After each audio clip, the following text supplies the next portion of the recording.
All right, are we ready? Yep, run it.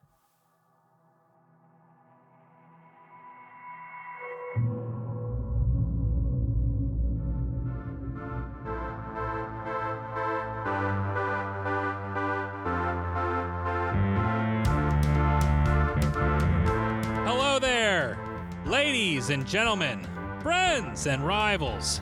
My name is Jared, and with me today is my builderific friend, Ian. That's me. We will be your hosts for the podcast. We are honored that you have joined us at our table. Here at the Game Table Podcast, we take a look at various board, card, and other tabletop games. We give an overview, provide our overly crafted thoughts, all in an attempt to give you an idea of how well it would fit for you and your table. Today, we will be looking at Between Two Cities, designed by Matthew O'Malley and Ben Rosette. Artwork created by Beth Sobel, and I will note here that Beth made the art in both the original and the Essential Edition of the game. Nice. But also in the Essential Edition, you have Laura Bevon, Agnieszka Dabrawiecka, and Ossie Iekala, and published by Stonemaier Games. Between Two Cities is a 1 to 7 player tile drafting game where players will work with their neighbors to build two beautiful cities. These cities will score points at the end of the game, and the player who sits in between the most well-constructed cities will be known as the greatest city planner in the world. In the world. Well, I mean, maybe. Oh. Let's review Between Two Cities.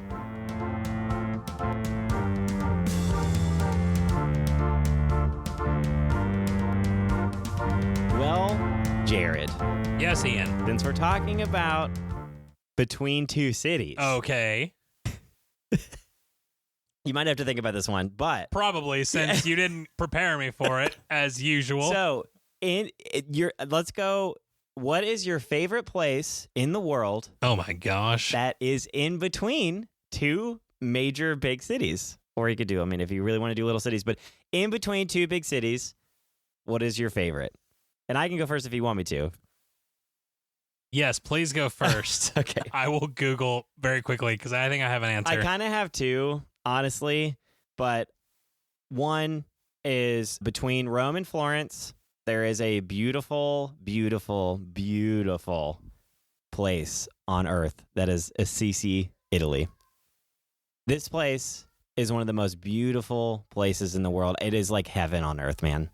It is on this mountaintop, and they have this ancient, just beautifully crafted and built monastery, I think it is, and with stained glass. And there was I think, I might be wrong, I was saying like St. Francis or something, but who was that resided there.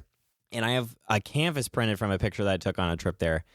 And it is just so pretty. It was down this, and I again, it's in our kitchen. I have a beautiful, just massive canvas. And it's in between kind of this alleyway, and there I still see it. There's two buildings, and this alley goes all the way down this like nice brick or stone path, and it just looks over the entire like just farmland and canyon that's below. And it was so green and just full of beautiful colors and stuff. That is one of my favorite places in the world that I've ever seen. And it is between two big cities, obviously in Italy, but in the U.S., in my own state, between two cities, between Atlanta and Nashville, is a place called Chattanooga. And that is one of my next favorite places in between two cities. Chattanooga is a great place. The river is beautiful. We went to a music festival there last year, just right on the river. It's so great. So, but anyway, did you find one? Did you find a place between two cities for you to hang out? All right. Thank you for bearing with me there, Ian. I was not prepared for such a difficult question. I also am not the savant that you are when it comes to traveling the world. I have traveled. Me and Julie have traveled a lot. Yes, well, I have not as much. So it's all good. No worries. I have two answers for you. Oh, right. So the first one is between the great city of Honolulu, Hawaii, Okay. and Tokyo, Japan. Oh, wow. I'm kind of cheating because I wanted to get this island in. So the island of Kauai Okay. is Like, where are we going with one this? of the most surreal Midway. places. Shut up! I'm doing my turn. I had to work really hard here. between Hawaii and Japan, midway. Yeah, you're right. It is midway. Unbelievable. Unbelievable, people. The ocean. It's between two cities. You're right. That's it. I love the Pacific Ocean. Continue. Are you sure? No. I went to Kauai on my honeymoon, and there is a particular spot that I'm thinking of. Truthfully, I don't know that I could ever get there again because we were just exploring that day. Okay. But Hawaii has a lot of volcano and mountainous terrain. So we were going up one of the mountains, and we stopped by this visitor center on the way up. I guess it was like a part visitor center, part like ranger station or something. Yeah. Anyways, we stopped in there just to kind of get some like, where should we go check stuff out or whatever. And this local farmer was selling fresh mangoes. It is the best mango I ever had in my entire life. It was, yeah. So what we did is we bought this bag of mangoes from this guy and then went up to this cliff top, and I sat over the edge of the cliff top, looked out over all of Hawaii. That's not fair. With this mango that's like just dripping juice down my hand. Ripe, like it was so ripe. one of the most surreal moments of my life. That's legit. I will never forget that moment. That's legit, ever. Man. That's awesome. So that was my first one. And then my second, I'm going to shameless plug here. One of my other favorite places is between Nashville and Louisville. Okay. Two big cities, if you will. And it is the name of the town is Hendersonville, Tennessee. Okay. Hendersonville. I chose Hendersonville not for anything really in Hendersonville other than the fact that Anna's uncle owns a lake house in Hendersonville. They do. And that is where we do JaredCon. And some of my best memories come from JaredCon. JaredCon is great. It is a great place. Yes. JaredCon in Hendersonville. You know, it's hilarious is I actually live probably like maybe 6 miles from that house, but it takes me 45 minutes to get there. Yes. There's this massive lake in the way. And there's no bridge anywhere to be found. Nope. Whatsoever. But I could probably row across the river. That's true. You could do that and get there faster. But hey, it's whatever. It's all good. But yeah, so that's the answer to my question.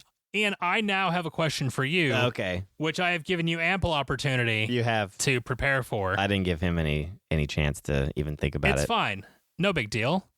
Ian, what is one of your favorite builds that you've ever created? I'm not much of a builder, but I don't like build a bunch of Legos. I have built some, but not many, and stuff like that. Even woodcrafting, I've done a little bit here and there. I did some mini painting, but anyway, not build.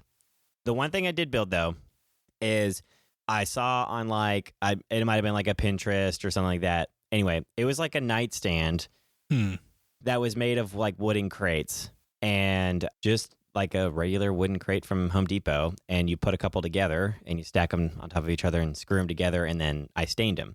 And so that's what I did. I just followed. I didn't. There wasn't any instructions. I did it myself. I just figured it out and stained them a nice color. And they look great and they're super usable and really cheap. Because nightstands are not cheap. Yeah. I don't know why they're so expensive.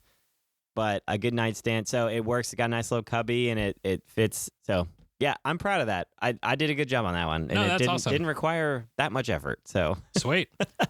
Well, Ian, as you know, I build lots of things. You do. You build a lot of things. I've built and unbuilt and rebuilt and unbuilt again this game table that we're currently sitting at.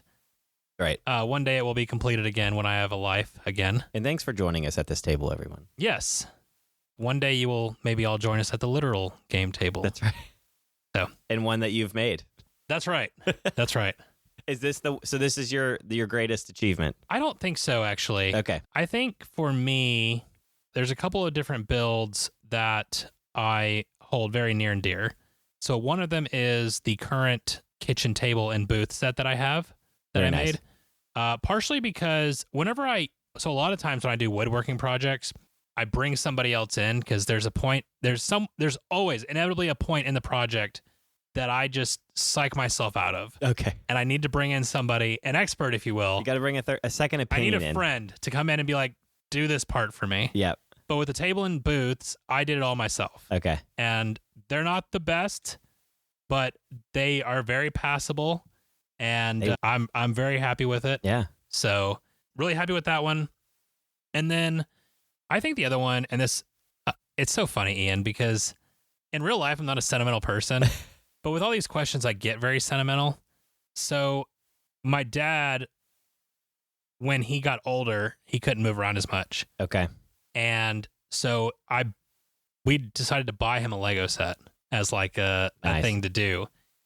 And of course, being who we are, we couldn't just buy him a simple Lego set. Nah. So I went out and bought him the like super advanced Mustang to build. Nice. And we ended up building it together. And my brother got to join in too. And it was just a really fun thing to do with him. Yeah. Because it was something where we were all on the same level as far as like just doing this thing.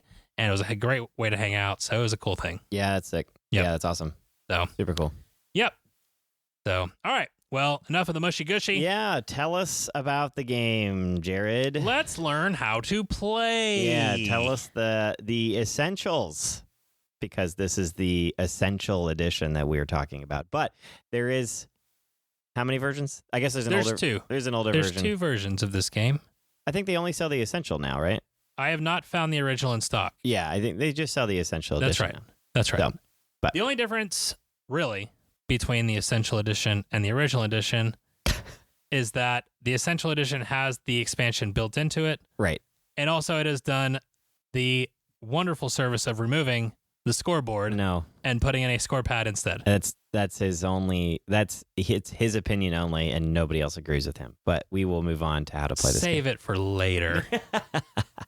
How to play. The goal of the game is to score the most points. Imagine that.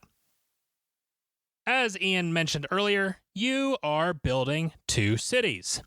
You will sit between two cities at the end of the game.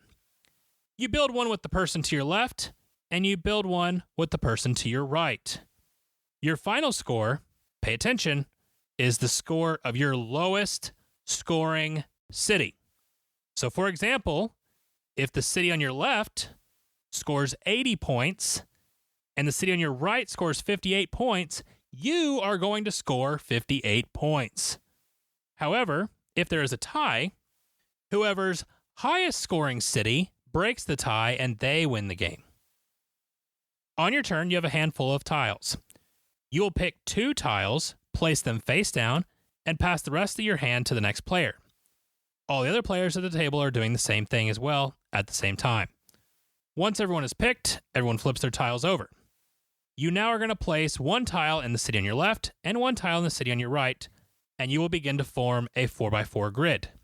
These tiles will have one of 6 different types of buildings on it: shops, factories, offices, restaurants or taverns, parks, and homes.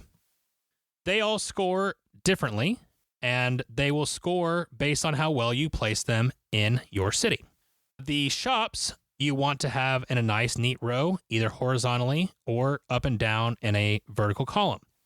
The more that you have in that same row or column will get you more points. If you have the most factories at the end of the game, you will get more points for your factories than everybody else will. Offices are pretty straightforward. You get points for offices in your city. You also get points if your offices are next to your restaurants, because people that work all day want to go get drunk. That's what I've learned from this game. That's right. People who work want to get drunk. That's the lesson learned here. That's the lesson I've learned in between two cities. I don't know what to tell you. Restaurants, if you have more unique types of restaurants, because those people that want to go get drunk, they want to have variety. They have variety. And where they go to partake. There's only 4 types of varieties. But there are 4. And if you have only one, you're not as valuable as the one who has all 4. Gotta have all 4. Next is your parks. Parks are great until parks get too big. Once a park gets too big, it's not worth as many points as it would be if you stopped at a certain amount. And lastly, our homes. which are going to score you a number of points based on the variety of other tiles that you have in your city. However, if you place a home next to a factory, it's only worth 1 point because no one wants to live next to a factory. You want diversity, but you don't want any People in pollution. Pittsburgh know what we're talking about. No pollution. Don't be Pittsburgh. That's right. Don't be Pittsburgh. As you're placing your tiles, you are encouraged to collaborate with your partners on either side. As you are placing your tiles, you are encouraged to collaborate with your partners as to which tiles are more valuable for your city and where they should be placed. Ultimately, though, it is your decision on which city goes or which tile goes in which city. After all tiles have been placed, you pick up your hand of tiles that were passed to you and you start again. Once you run out of tiles, you move on to round 2. This round, you will be given 3 tiles and you will need to pick 2 of them. However, unlike the first set of tiles, these are double tiles and they will have 2 different types on that tile. And they must be placed in the correct orientation. Adds a little bit of a plot twist to your city. Again, once everyone has picked 2, you place one double tile in one city and one in the other. Remember, your partners are doing this too. It's not like you're building the city on your own. Building up together. Then, for the third round, you do the same as you did in the first round, except you will pass the opposite direction. Once the third round ends, the game is over. Points are tallied, and the players whose lower city scored the most of the lower cities, I know it's a little confusing, wins the game. That's right. That's right. Building. Constructing. Build. Be the best. Well, what are we doing? So, no, that was a great overview. And yeah, Thank you. The confusion at the end, obviously, it's the lowest scoring of the 2 that you have. Yes. It is a little trippy, but it's really good, though, because it really adds the balancing act yeah, to the game. you have to build 2 good cities. You can't just build one. Can't just tell the player to your left to screw off. Yeah, that's right. That's right. So anyway, let's see, who is the designer of this game? Yeah. Go ahead. You can start, because... Nope. Matthew. Oh, boy. Matthew O'Malley. What a name. Matthew O'Malley. If I ever wanted to change my last name, I would want to become an O'Malley. O'Malley. Or Gunnar Wolf. That's another one that I'm like, dude, that's so cool. Gunnar Wolf. Yep. And then is it Ben Rossett? I don't remember what I said in the intro, so cool. just whatever you feel is I good. apologize, Ben. But anyway, they work together on most stuff, and the Search for Planet X is one of their big ones between 2 cities. And then First in Flight is coming out, I believe. Yep. This year? This year. Okay. And also, I believe Search for Lost Species just dropped this year as well. Okay. Yeah. So Which everyone and their mother loves Search for Planet X. I don't really understand why, but hey, they do. I haven't no played offense it, so. to the designers, it just didn't jive with me. But maybe Search for Lost Species will be better, Nice. in my opinion. I don't know. We'll see. We'll have to give it a try. Maybe. Maybe it's because you just didn't play with me. I don't know, but who knows? But anyway, so those are the games that they've done. And then artists, I think the art in this is great. It's simple. I think it's really good art, though, because you still see the stuff that's there. It looks good. It's functional. And in this game we'll get into, it's simple in the way you play it, and it has a lot of complexity, like just reacting and stuff. But the overall art, super functional, and I think it is beautiful, and it works really, really good. So I think you hit the nail on the head. It is functional art. Yeah. It adds a little flavor. Yep. But this game goes fast enough that the flavor doesn't have to be extreme. No. We're here to play a quick game. Yeah. 20 to 30 minutes, and then we move on. And there's not any confusion. None. There's no confusion on the cards. It tells you what type it is, and it also has the scoring on all the tiles. That's right. Excellent. I mean, honestly, excellent functionality. That's a hard word to say. Functionality. That was incredible what you said the first time. So anyway, great art, and it works great. So, and then the tokens are good too. I also like that the tiles, they're the right size. Yeah. They're big enough that They're you feel like you're building a city. You do. They're but chunky. They're not so big that they take up the whole table. Yeah, it's a chunky tile, and you can't go wrong with chunky tiles. And then Stonemaier. We love Stonemaier. Yeah, Stonemaier's great. You love Stonemaier so much. I like Stonemaier for sure. Dude, I am blown away. Every game and we're going to talk about this later in the month with our end of year review. Yeah. Every game that I play with Stonemaier, dude, I'm blown away all over again. It's just it's a gift that just keeps on giving. Yeah. Well, as far as this game, Jared, what is the draw for you? What just brings you into this experience? What creates that moment of excitement for you in this game? What keeps you going? Yeah, so a couple different things, I think. First is there is a cool puzzle aspect to this game where there's a variety of different ways to score and a variety of different ways to be able to interact, because you're going to have different partners each game.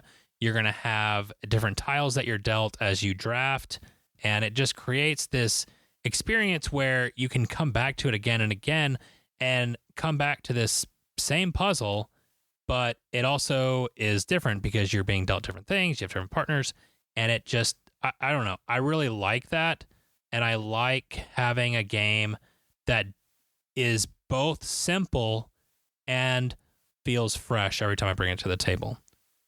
Yeah. No, it's definitely, it's never the same game because you're playing with a different, normally, I mean, you're playing with a different player every game, 2 players. Yeah.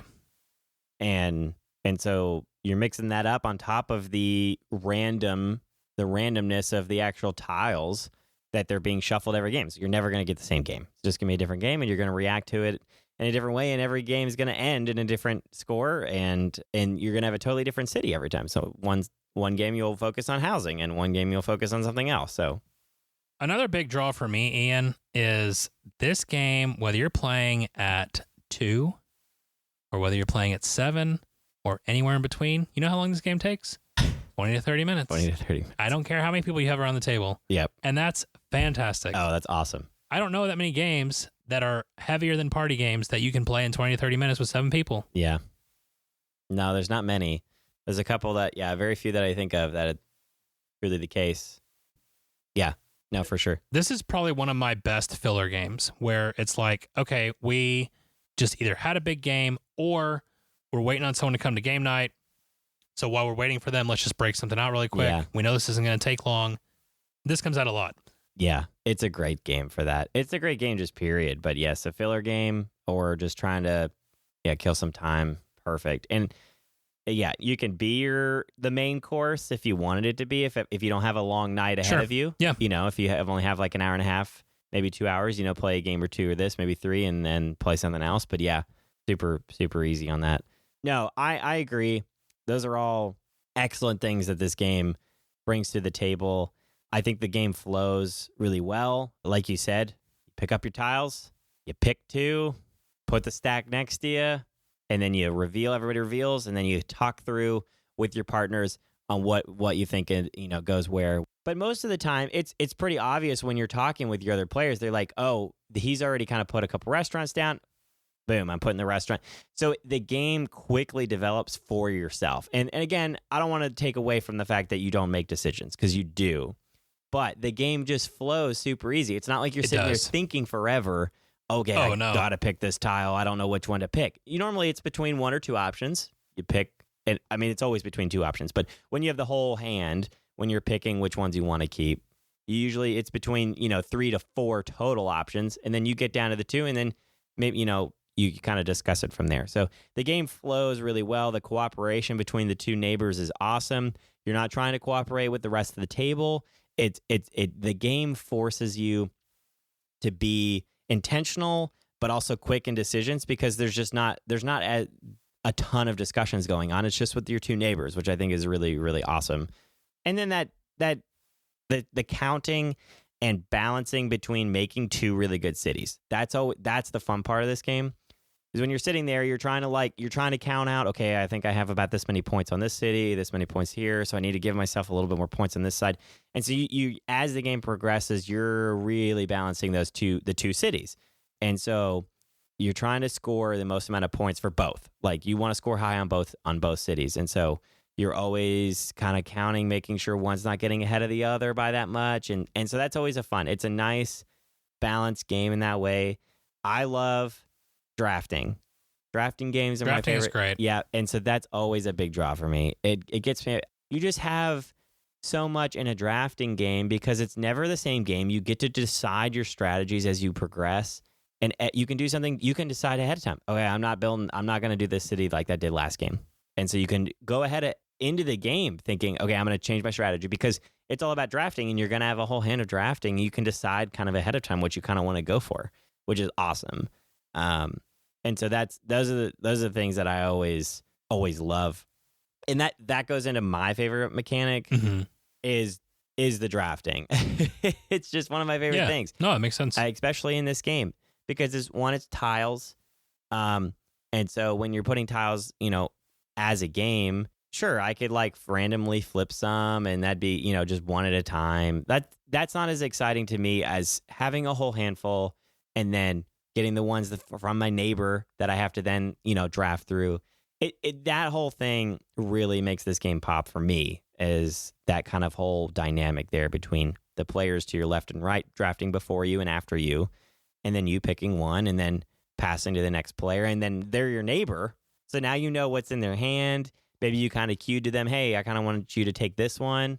That's what's really cool, is that you're kind of working with the players next to you, because most drafting games you take one and then your neighbor's your enemy.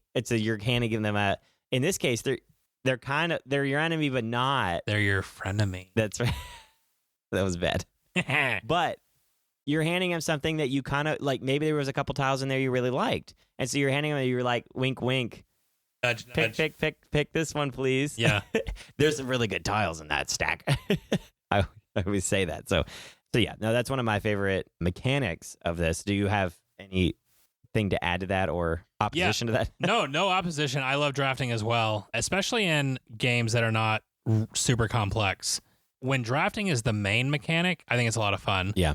When games throw drafting into a already really heavy game, I always feel like this is cool, but it's adding an extra hour to the game. Gotcha. But for this is great. I love drafting at this level. Yeah.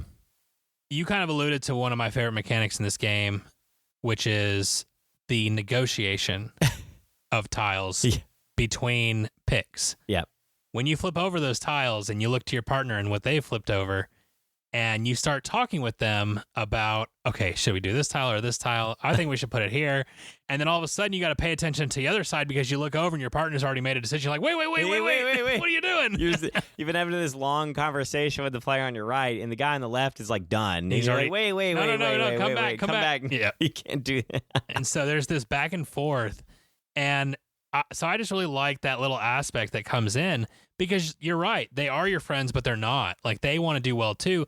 But at the end of the game, there's only one winner. Right. And so you want to make sure that you're making the best choices for you, and also using your knowledge of what you're passing to them to talk them into doing it a certain way. Yeah. So I really like that. I also, especially when I was first learning this game, the first few plays, the double tile, I love that little twist in the middle. Yeah. Like, now I've learned how to like plan for it. Right. But that like, moment was just really cool. I remember playing this for the first time, and you taught me the game. Mm-hmm. And so we're sitting there, and I'm like, oh, turn one, or you got all the, how many tiles do you get out turn one? You get seven. On the first and third round, yeah. So you get 7, and you got 7 out. You're like, man, this is 2 good cities. And then you're like, all right, now this is a double tile, and you get one of them. And I'm like, what? And then it's not just like horizontal, it's also vertical. They're mixed in. Yep. And so you're sitting there, you're like, I don't know how to make this work now. It's ruined all of my plans. I wasn't ready. That's one more thing that, jumping back to what draws us to this game, and I can teach this game in my sleep. Like, absolutely, just throw it down. If it's all new players, I won't even teach ahead of time. Yeah. I'm just going to say, let's play, and I can walk you through every round. And it's just super easy. Yeah, and then you just run it back. That's right, because it takes 20 minutes. Yeah, yeah. So I guess with that, like, do you have anything else you want to say for the stuff that draws you in? No, I think we pretty much covered it. Yeah. So the stuff that's lacking in this game,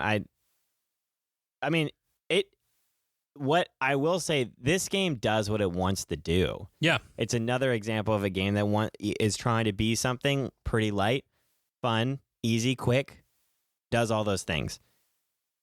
The one thing that it does lack is, for me, the player interaction beyond the two players to your left and right Sure. is non-existent. I Yes. mean, other than the big, what is it, the factories, I think?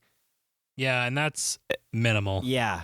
So not really any player interactions beyond that. I I think don't know that's what fair. the expansion adds as far as, I don't know what tiles are in there, but because I haven't played with that one yet. I think you might have, but I have not. And so there's just not as much. And it's a knock, but it's not, because the game's so quick and you do have discussions with the player to your left and your right.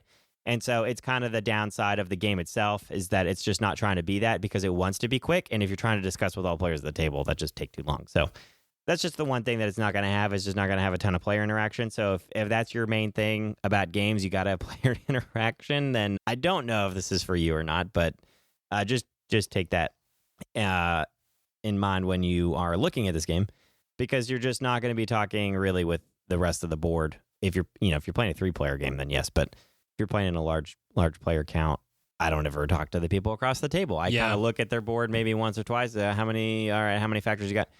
And not everybody's collecting factories. So who knows if that even comes into play. So No, that last thing you were going to say is really the kicker for me, because I feel like when I'm playing a light game, part of it is so that I can also socialize while I'm at the table, because it's supposed to be this like real beer and pretzels feel where we have this thing going on, but we're also able to socialize. Right.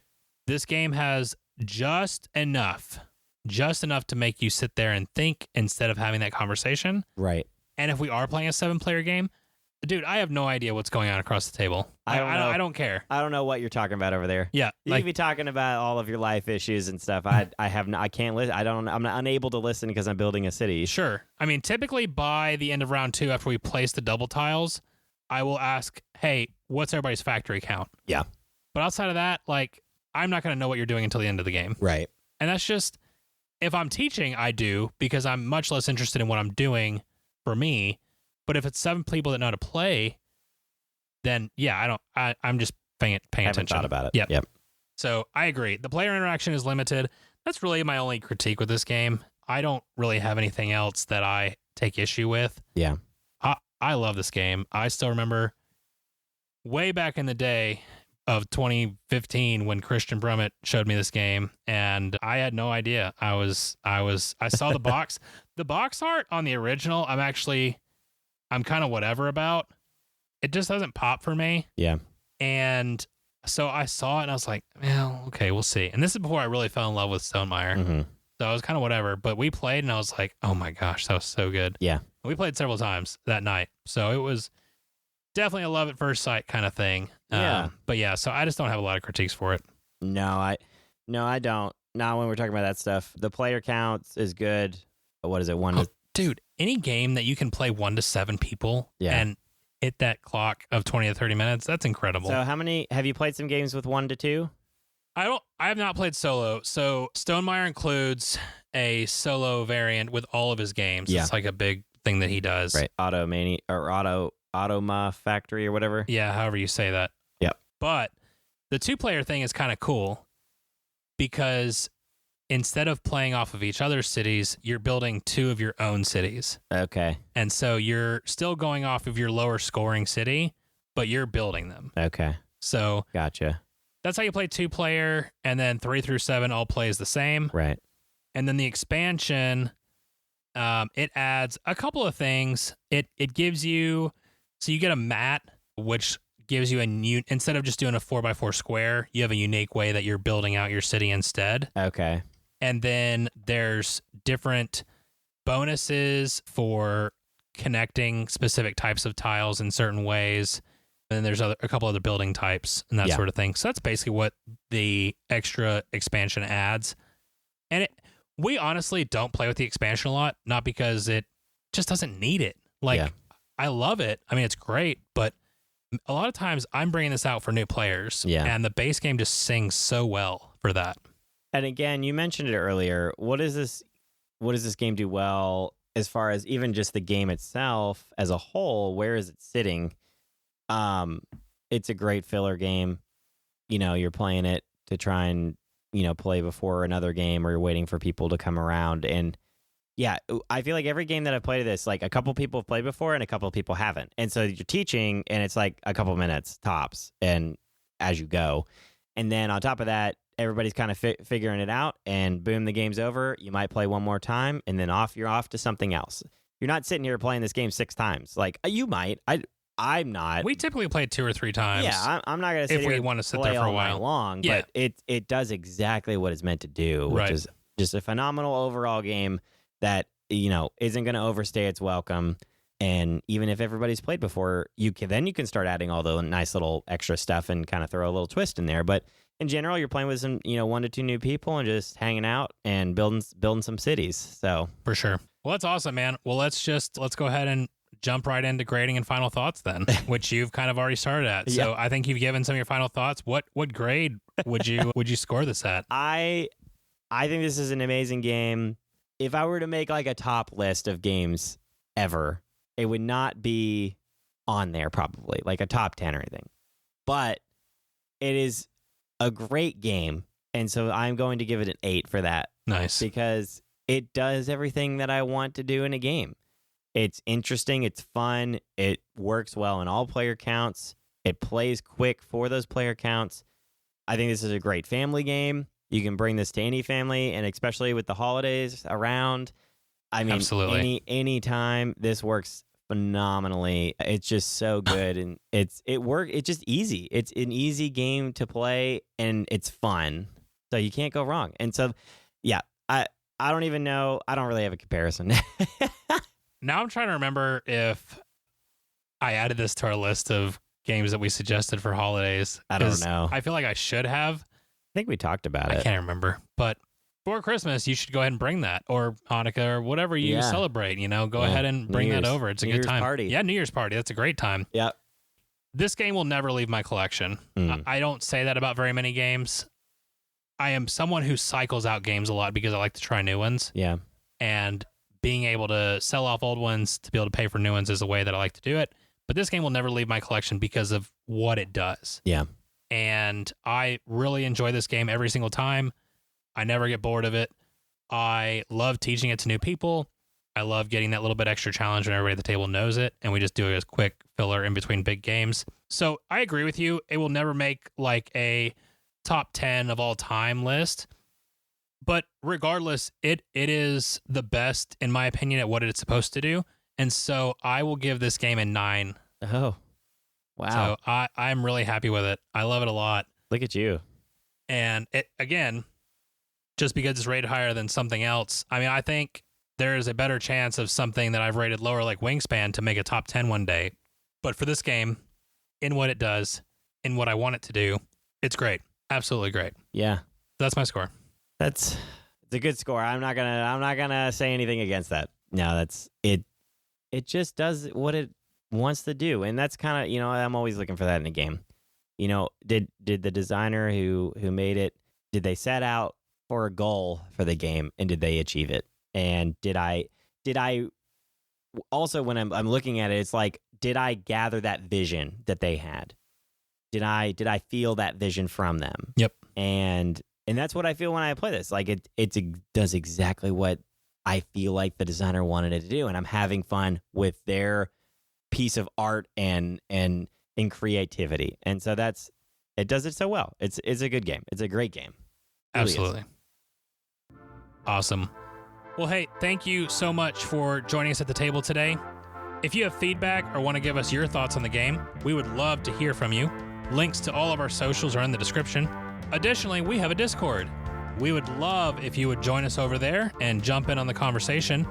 I know that for 2024, Ian and I would love to bolster that a little bit just so we can have more fan interaction, because at the end of the day, our main goal is to bring games to people so that people can come together. Yeah. And then on top of that, we love you being in that chat because your questions sometimes get put on the podcast. That's right. And you make us think, which Yeah, we love. that's we right. love being able to think We love from all of thinking. our listeners We love and fans. thinking. That's right. Also, what I thought Ian was about to say, we love you. Oh, yeah. We also love you, but we love thinking. All right. 5-star reviews, subscribing in your podcast player of choice, following us on Instagram, These heroic actions are immensely helpful in growing the podcast. I'm going to throw in there too, I know we've mentioned Instagram a lot, but Ian is working on fleshing out our TikTok, which I am terrified to venture into, but he has braved the depths of TikTok. We are on TikTok. There's limited content on there currently, but please follow, and there'll be more to come, I'm sure. Venture at your own risk, people. That's right. Special thanks to Angie Santiago for our cover art and to Anna Snyder who made the music. Join us next week as Ian and Julia take a look at Tales of the Arabian Nights. The Arabian Nights. The Arabian Nights. Thanks, Will Smith. In our 2 top review. In the meantime, may your dice rolls and your card draws be blessed, and your experiences at the table be ones to remember forever. That's right. Happy holidays. Got to get that on a t-shirt.